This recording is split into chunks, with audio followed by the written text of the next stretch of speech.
Bienvenue sur Hatchermakers. Aujourd'hui, nous allons parler transformation des entreprises, gouvernance durable et stratégie RSE. Revirement américain, modification majeure de la CSRD, les entreprises doivent tenir le cap face à un environnement politique et économique particulièrement instable. Un contexte difficile dans lequel, point positif s'il en est, les directions des ressources humaines se révèlent être des moteurs de transformation durable. On en parle aujourd'hui avec Fabrice Bonifay, président du C3D et de GenAct. Fabrice, bonjour. Bonjour. Et Alexandre Rambaud, co-directeur des chaires comptabilité écologique de la Fondation AgroParisTech et double matérialité de l'Institut Louis Bachelier et cofondateur du CERCES, le Cercle des comptables environnementaux et sociaux. Bonjour Alexandre. Bonjour. Première question, le paquet Omnibus présenté par la Commission européenne en février dernier propose des modifications majeures de la CSRD.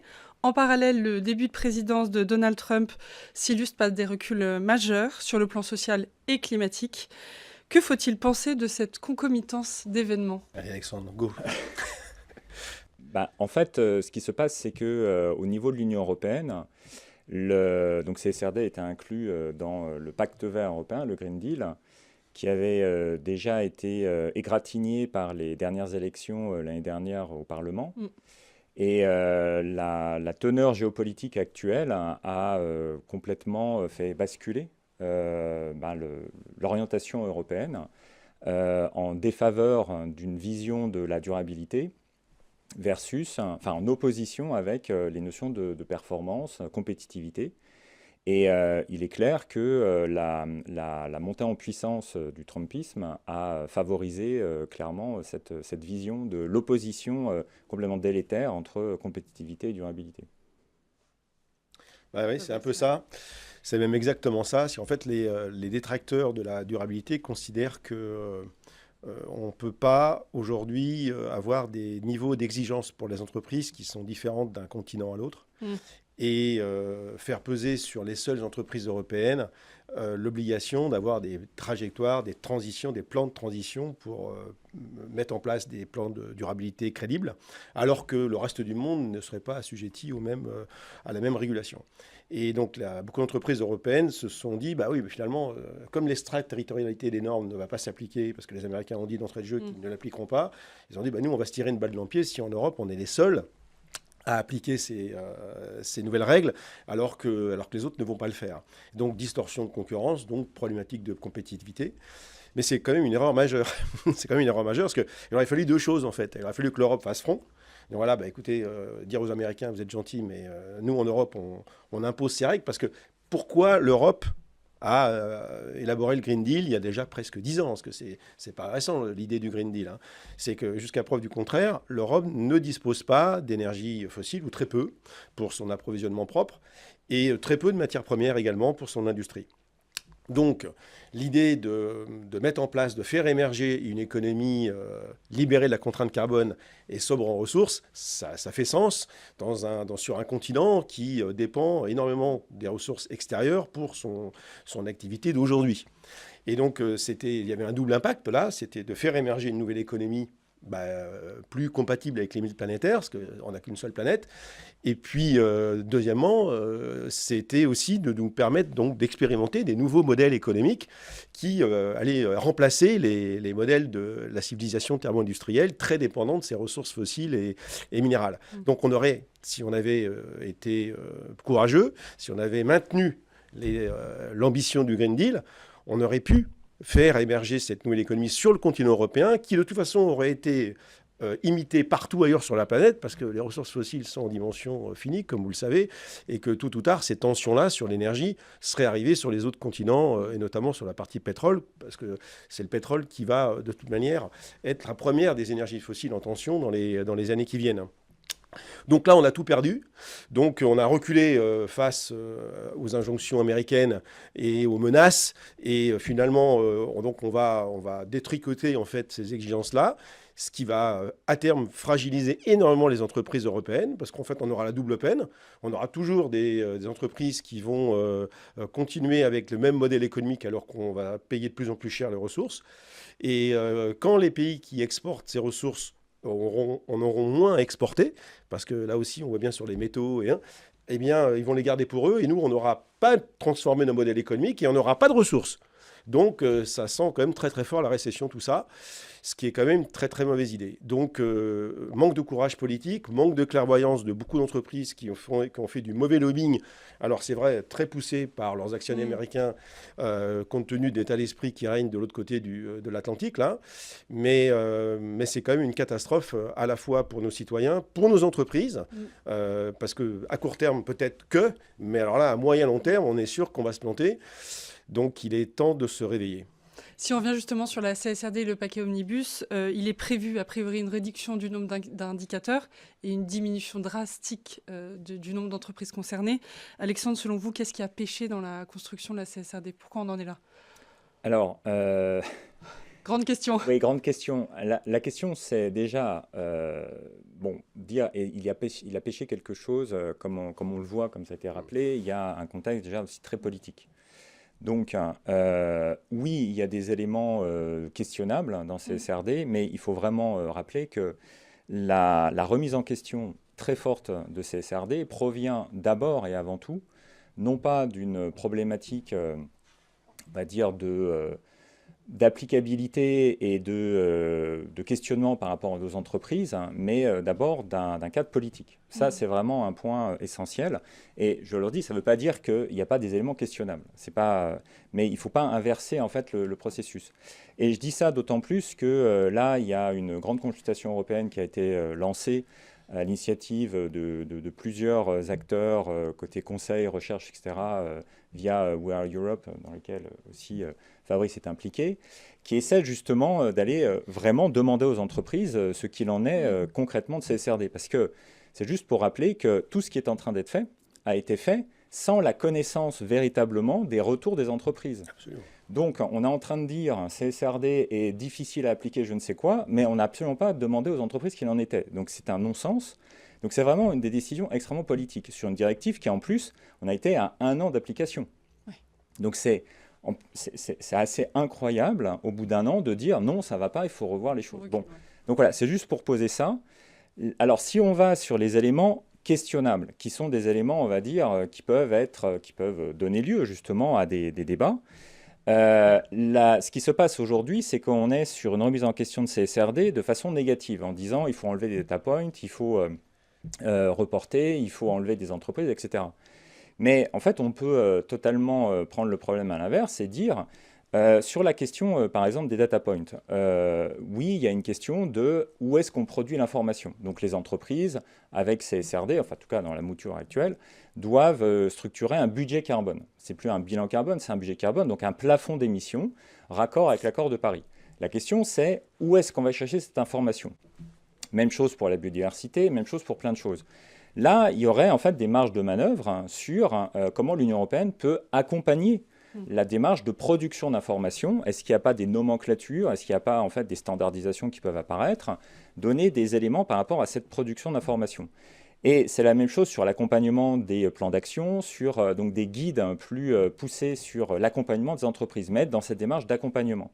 De la même façon, et ça a été souvent rappelé, CSRD a été beaucoup présenté comme un exercice de compliance, un peu bête et méchant, alors que ça n'a jamais été ça. C'était même Patrick de Cambourg, le président au niveau des groupes de travail techniques sur la CSRD, enfin sur les ESRS, qui rappelait que c'est une norme de management pour vraiment avoir la mise en place d'une stratégie de l'entreprise. Et donc, en fait, il y a une logique de CSRD. Au niveau du CERCES et de la chaire comptabilité écologique, on a énormément travaillé là-dessus, sur la logique fondamentale de CSRD, et de comprendre que l'enjeu de CSRD, c'est d'avoir un nouveau narratif et d'avoir un pilotage stratégique. Et à partir de là, comme je dis souvent, avoir même uniquement 100 data points qui sont simplement un exercice de compliance, ce sera toujours beaucoup plus dur que d'avoir un vrai narratif et derrière 500, 1000 data points qui ont du sens. Donc ça, c'est le deuxième enjeu, c'est la question de la narration. Et le troisième point, ça a été aussi souvent rappelé, mais il y a vraiment une question par rapport à ça, c'est la question de l'audit. C'est-à-dire que l'audit, qui est vraiment un gain énorme de CSRD, c'est-à-dire faire en sorte qu'on ait de l'information crédibilisée, puisse être non pas dans un premier temps soumise à des sanctions, mais conduise à un accompagnement des entreprises. Donc ce que je veux dire, c'est qu'il y a plein de possibilités de marge de manœuvre positive et qui ne conduirait pas à une remise en question de CSRD. Fabrice, est-ce que vous voulez rajouter un mot là-dessus? Oui, le mot, c'est que toutes les entreprises ne considèrent pas tout ce qu'on vient de se dire là comme étant un carcan affreux. Ça, c'est pas du tout vrai. D'ailleurs, l'enquête actuelle de We Are Europe est en train de démontrer que non, il y a plein d'entreprises qui considèrent que c'est au contraire un excellent guide pour transformer le modèle économique de l'entreprise. Un vrai levier. Un vrai levier, parce que, comme ça a été dit, en fait, il y a très très peu d'entreprises, même quasiment aucune entreprise, qui ont la totalité des enjeux matériels. Et donc, les 1178 data points là, ne concernent pas tout le monde, ne concernent pas toutes les entreprises, donc pas tout ça à prendre en compte, c'est complètement faux.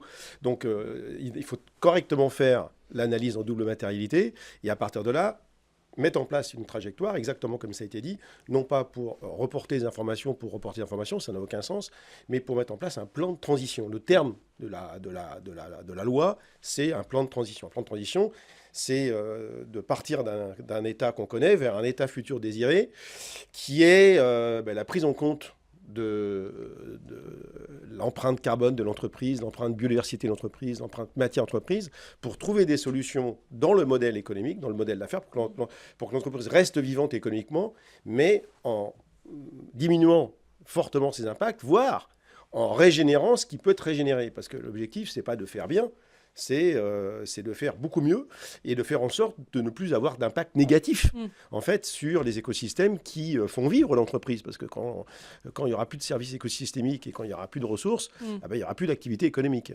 Et donc, vous savez, à chaque fois qu'il y a des nouvelles régulations, il y a des gens qui s'agitent pour dire on n'y arrivera pas, ça coûte trop cher, c'est de la bureaucratie, etc. Et ça a été vrai pour l'article 225 du Grenelle 2 il y a 20 ans, c'était vrai pour la DPEF, c'est vrai pour la CSRD. Il y en a toujours qui s'affolent. D'ailleurs, ceux qui s'affolent souvent n'ont même pas pris le temps de lire. Oui, et de vraiment voir ce que ça implique. C'est contre, c'est une posture contre par principe, ce qui est complètement qui montre d'abord la faiblesse intellectuelle des gens qui s'opposent à ça. Parce qu'une fois que les entreprises ont goûté à ce type de cadre, ils se disent oui, mais c'est vachement bien, parce que ça va nous accompagner en fait dans la transformation de notre modèle. Parce que, pour faire simple, 99% des entreprises ont des modèles qui sont linéaires, extractivistes. J'extrais des matières premières, je les transforme, je fabrique des produits que je vends à mes clients, et puis ensuite tout ça disparaît à la poubelle parce qu'il n'y a pas, ça reboucle pas. Les matières premières qui ont été utilisées en extrême amont, en extrême aval, ne reviennent pas dans le circuit industriel pour 1000 raisons. Mais ça, c'est pas durable sur une planète qui est ronde. Bon, c'est vrai que peut-être que les Américains considèrent qu'elle n'est pas encore complètement ronde. Pourtant, ils ont été les premiers à aller sur la Lune. Et donc, à partir du moment où ça ne reboucle pas, il va bien falloir qu'on mette en place des approches plus circulaires et qu'on fasse durer beaucoup plus longtemps nos produits. Eh bien, les entreprises, avec CSRD, peuvent mettre en place cette approche-là progressivement, avec leurs clients, avec leurs parties prenantes. Et c'était ça, en fait, l'esprit de la loi. Donc, de tout dénaturer, ça n'a pas de sens. Ça n'a pas de sens parce que ça va condamner plus rapidement les modèles d'affaires de nos entreprises. C'est terrible d'avoir si peu de clairvoyance. Alors c'est vrai que ceux qui sont en train de prendre ces décisions ne seront pas ceux qui vont devoir rendre des comptes demain à leurs parties prenantes et notamment à leurs collaborateurs, à leurs clients. Et c'est ça qui est terrible, parce que c'est un problème aussi de temporalité. Donc oui, c'est vrai qu'à court terme, on peut continuer de faire encore n'importe quoi, parce que le changement climatique est trop rapide pour qu'on s'y habitue, pour qu'on s'y adapte, mais il est trop lent, malheureusement, pour qu'on prenne des décisions radicales, alors qu'on devrait aujourd'hui prendre des décisions radicales. Justement, on vient de le mentionner. Alexandre, est-ce que vous voulez rajouter des éléments sur la façon dont la RSE est prise en compte aujourd'hui au sein des stratégies de gouvernance que mentionnait Fabrice ? Oui, alors je vais totalement dans le sens de Fabrice et ça me permet, par rapport à cette question de stratégie RSE, de mentionner qu'il y a quand même de plus en plus d'entreprises qui ne sont pas soumises à CSRD et qui utilisent le cadre de CSRD pour leur stratégie RSE. Donc, ça pour aussi, toute taille d'entreprise, c'est un guide, un levier et ça marche. Totalement. Et c'est ça aussi un élément qui a été peu mis en avant dans le débat actuellement, c'est que oui, il ne faut pas croire que CSRD, c'est simplement un truc, encore une fois, de compliance réglementaire et que ne sont intéressés par ça que des entreprises qui sont légalement soumises. Non, absolument pas. Il y a des entreprises qui n'y sont pas légalement soumises et qui l'utilisent. Et donc, ça permet de montrer de façon très claire que c'est un levier de transformation et que c'est un cadre de restructuration de la stratégie RSE et de reposer en fait vraiment quelque chose de clarifié avec les guidelines et d'utiliser donc tout ce qui a été accumulé comme connaissance et de le mettre en fait dans des plans de transformation correctement structurés, etc. Et là, on parle d'entreprises de toute taille. Et là, je parle d'entreprises non soumises à CSRD. Donc, ça montre vraiment cette question de la pertinence de CSRD dans l'analyse stratégique RSE. Mais je dirais, en fait, ce qui m'embête un petit peu dans la question entre guillemets, c'est même la notion de RSE. Parce que pour moi, c'est une question de stratégie, point. Bien sûr. Et c'est ce que aussi Fabrice disait. Là, il y a un moment donné, il faut quelque part arrêter avec la RSE. Là, on est en train de parler même au sein de l'activité de la vie de l'entreprise. C'est pas un sujet à part. Exactement. Et ça, c'est en lien aussi avec un faux problème, ou en tout cas un débat qui aurait dû ne pas être vraiment un débat. C'est de dire CSRD, c'est un truc de département RSE, département développement durable. Mais absolument pas. C'est en fait une problématique globale de l'entreprise, dans lequel il faut impliquer les directions financières, les directions achats, les directions humaines. Voilà. Et c'est ça, en fait, qui est au cœur de CSRD. Et on en revient à cette question aussi du narratif et de la perception de CSRD. Évidemment, si vous contraignez CSRD dans une logique purement de RSE avec des data points en termes de simple compliance, de reporting, vous passez complètement à côté du sujet.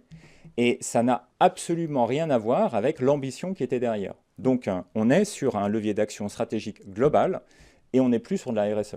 Et justement, vous le mentionnez, comment les ressources humaines là-dedans peuvent servir cet enjeu global? Quel est leur rôle et est-ce qu'il y a des exemples peut-être de bonnes pratiques que vous pourriez nous partager, Fabrice? Tout ça, ça nous rappelle un peu ce qui s'était passé pour la qualité dans les années 80. C'est qu'en fait, pendant les entreprises, il y avait les démarches qualité d'un côté puis le business de l'autre. Alors, ils n'avaient pas compris que finalement, tout ça, c'était embedded, c'était dans le même lit. Quoi. On est à peu près... C'est comme quoi l'histoire se répète, c'est quand même terrible. Alors, comme l'a très bien dit Alexandre, toutes les fonctions sont concernées. À partir du moment où ce n'est pas un problème de RSE, ce n'est pas un problème de compliance, c'est un problème de transformation de modèle. Tout le monde fait sa part, doit faire sa part, à commencer par les ressources humaines. Parce que mettre en place des stratégies, des trajectoires de décarbonation qui prennent en compte la biodiversité, qui prennent en compte les ressources, qui prennent en compte la pollution, ça nécessite tout simplement de changer la façon de produire la valeur. Et d'embarquer les collaborateurs aussi J'y arrive. Mais changer la valeur, c'est-à-dire changer les systèmes de production, fabriquer des produits plus robustes qui vont durer plus longtemps, dont on va vendre l'usage, on ne va pas les fabriquer de la même manière. Donc il y a un enjeu de compétence, mais qui est phénoménal. Compétence, c'est-à-dire qu'on ne va plus travailler dans une optique d'obsolescence programmée des produits, mais de pérennité programmée. Alors, c'est plus les mêmes compétences, c'est plus la même chose. Et les collaborateurs, ils sont appétents, ils veulent travailler dans des entreprises qui font du bien pour la planète, qui font du bien pour la société civile, ils en ont assez. Ils savent très bien dans beaucoup d'entreprises que ce qu'ils fabriquent, c'est du bullshit total et que c'est uniquement pour générer énormément de cash à très court terme. Pour des actionnaires. Souvent pour des actionnaires américains. Donc, c'est important de redonner du sens. Il y a de plus en plus de collaborateurs qui sont anxieux, qui ont des familles, qui ont des enfants, qui voient bien que les records de température sont battus tous les jours, qui commencent à s'inquiéter pour eux-mêmes et pour leurs proches. Et ils ont assez de produire la valeur d'une façon extrêmement court-termiste comme aujourd'hui. Donc, il y a un enjeu de ressources humaines à double titre. D'abord, continuer de sensibiliser aux enjeux, c'est indispensable, mais surtout doter les collaborateurs des nouvelles compétences pour mettre en place des modèles d'affaires à visée régénérative. Donc, abaisser très très rapidement les impacts et générer des impacts positifs. Et c'est pour ça que le C3D a lancé GenAct, qui est une nouvelle association pour aider les citoyens et les salariés du monde entier à se doter des compétences, parce que ça ne va pas de soi, hein. Parce qu'il faut tout changer. Il faut changer les compétences pour produire, pour concevoir les produits et les commercialiser. C'est plus du tout la même chose. Il y a des impacts énormes sur la comptabilité, mais là, ça, je laisserai Alexandre en parler. Il est bien plus compétent que moi. Il y a des impacts sur la gouvernance. Je vais donner un exemple sur la gouvernance, et qui est complètement lié à la CSRD. Aujourd'hui, dans les conseils d'administration, vous avez des représentants des actionnaires qui n'ont qu'une seule idée en tête, c'est de préserver le capital financier. C'est le seul capital qui est à préserver. Alors que les entreprises qui mettent en place des stratégies CSRD, CS3D et taxonomie, en commençant par la CSRD, doivent définir les enjeux les plus matériels. Et dans les enjeux les plus matériels ressort quasiment systématiquement aujourd'hui, bien sûr, et c'est normal, le climat et la biodiversité.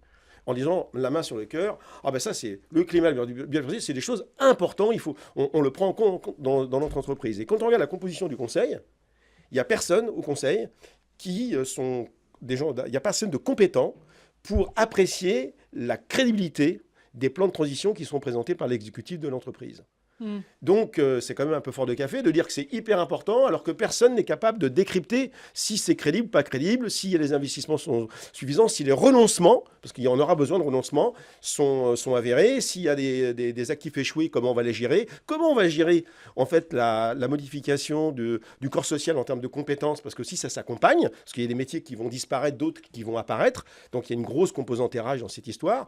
Et donc, nous, on propose, le C3D en tout cas, que comme la loi Copé-Zimmermann en 2011, qui a imposé enfin une espèce de parité entre les hommes et les femmes dans les conseils d'administration, ben qu'on ait aussi des représentants du vivant dans les conseils d'administration qui seront capables d'avoir la double compétence financière, mais aussi écologique, pour que quand on va venir leur présenter, quand l'exécutif viendra leur présenter des plans de transition, qu'ils seront capables de dire, mais votre truc là, votre plan de transition, ben non, Oui, aujourd'hui, ça marche pas. Vous n'allez pas décroître en absolu de X% par an vos émissions sur l'ensemble des scopes.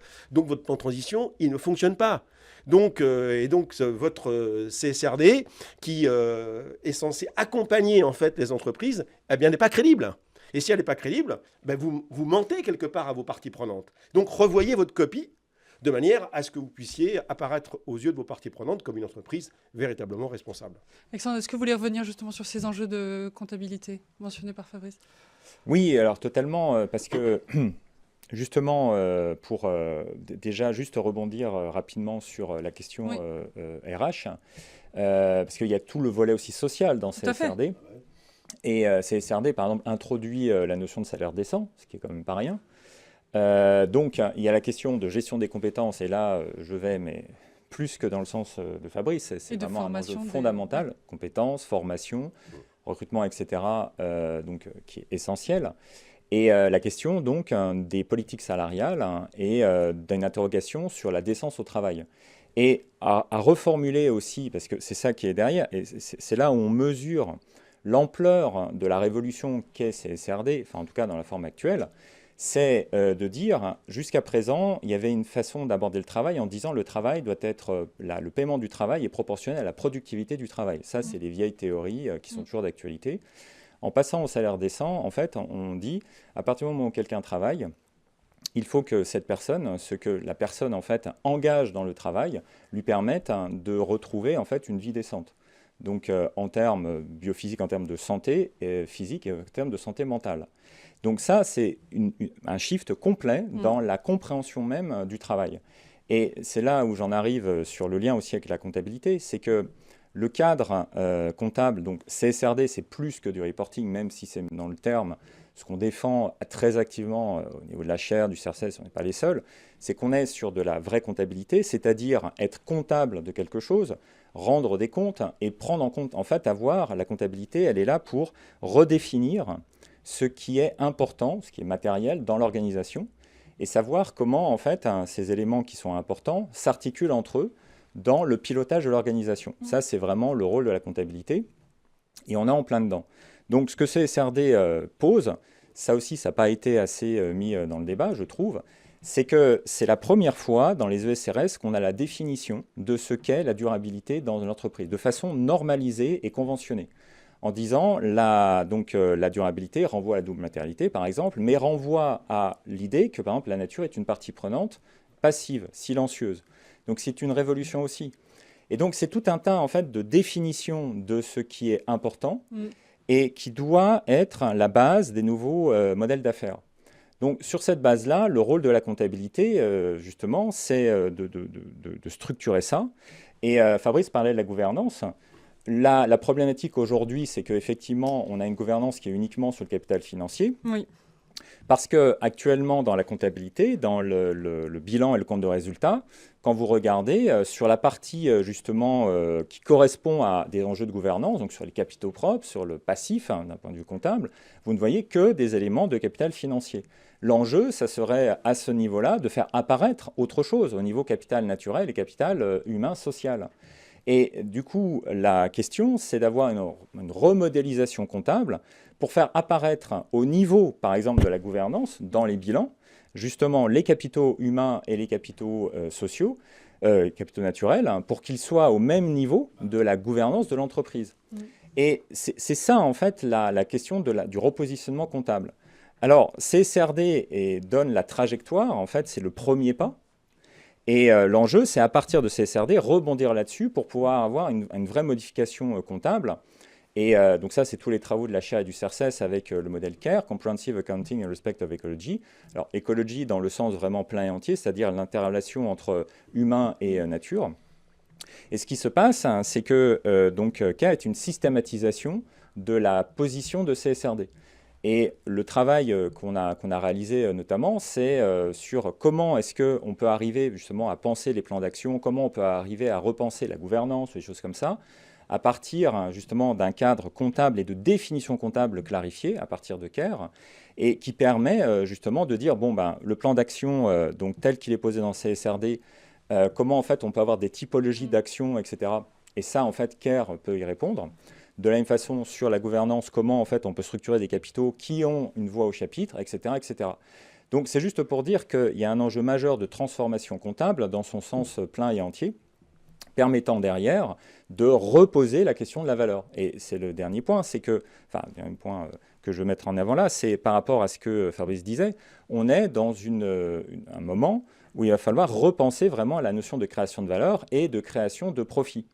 Aujourd'hui, et c'est toute l'analyse du CERCES et de la chaire, comptabilité écologique et de matérialité, c'est de dire une partie du profit qu'on voit aujourd'hui dans les comptes ne sont pas du profit, mais sont en fait une dette vis-à-vis de la nature et des êtres humains.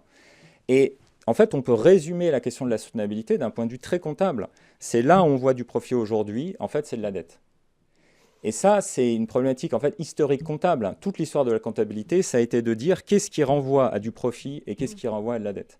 On est en plein dedans. Et donc, à un moment donné, on ne pourra pas continuer à vivre correctement si on est toujours dans cette impasse entre quelque chose qu'on voit comme du profit est en fait une part de dette. Et donc, c'est ça qu'il va falloir mettre en évidence. C'est ce que vous disiez, la nature doit être considérée comme une partie prenante de l'entreprise et un enjeu... Et avoir des représentants. Voilà, et un enjeu majeur. Dans sa gouvernance. Merci pour ces éclairages. Fabrice Bonifay, président du C3D de Gennac, et Alexandre Rambaud, co-directeur des chaires comptabilité écologique de la Fondation AgroParisTech et double matérialité de l'Institut Louis Bachelier. Merci à vous. Merci beaucoup. Merci de nous avoir suivis. Et la semaine prochaine, nous parlons encore RSE, cette fois sous l'angle de l'économie circulaire.